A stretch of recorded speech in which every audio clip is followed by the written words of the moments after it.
با سلام به دوستان عزیزم در تشکیلات مکوف رجوی، به خصوص حامد کیازه‌ای که البته اسم مستعارشون حامده.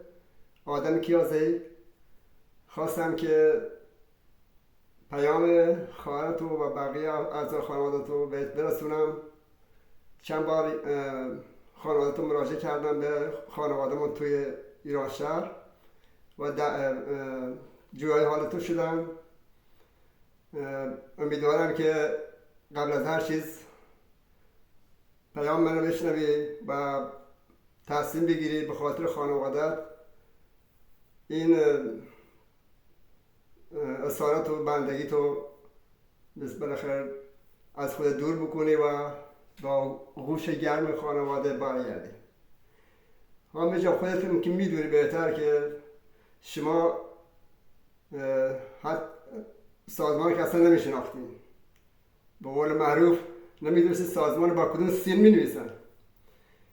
مثل ما بقیه بچه هایی که الان بخصوص بچه بلوچ ها که هستن اونجا، از طریق رابطه هایی که میومدن اونجا به بهانه کار به شما میفرستیم اروپا، خب اومدی اونجا و گرفتار شدی مثل بقیه ما. حتی فارسی هم بلد نبودی و الحمدلله اونجا تونستی فارسی یاد بگیری. میخواستم اینو بگم که یه بار هم خواستی که بیای بیرون، یه شب هم بیرون اومدی با اکیپ که خرید کنی، تونستی فرار کنی از دستشون، ولی متاسفانه موفق نشدی و بازم به تور اونا خوردی و بعد گردیدن به اشرف یک، همون اشرف سه بخشین که همون ساعتگاه باشه و همچنان زندگی تو ازت گرفتن. انتخابت خوب بود ولی متاسفانه ناموفق بود. من ازت میخوام به خاطر خانوادت، به خاطر اینکه عمرت بیش از این مثلا هدر ندی، تصمیم بگیری، انتخاب بکنی خودتو بالاخره به هر صورت که مونده و میدونی نجات بده. بیا اینجا ما کل بچه ها هستیم و تو انجمن نجات آلبانی ازت کاملا حمایت میشه و انشالله که هم قبل رفتن با خانواده کلا تماس خواهی داشت و یه زندگی مطلوب و مرفهی خواهی داشت و اینکه مثلا میترسی مثلا از نظر مالی وضعیت خراب بشه یا اینا مثلا امکانات فلان، نه، هم چیزی نیستش. همیشه اینجا فراهم میکنیم از طریق خانواده خودمون که تو ایران هستن.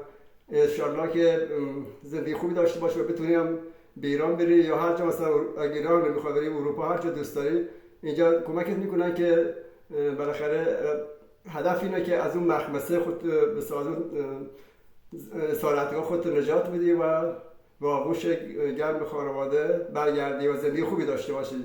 که واقعا برای من خودم که مثلا فرار کرده یه تولد دیگه بود و الان میفهمم قدر اون روزایی که مثلا در ساعت بودم و از زندگی هیچی نفهمیدم، با همون شستشوی ایدئولوژیکی بود که بود و بالاخره با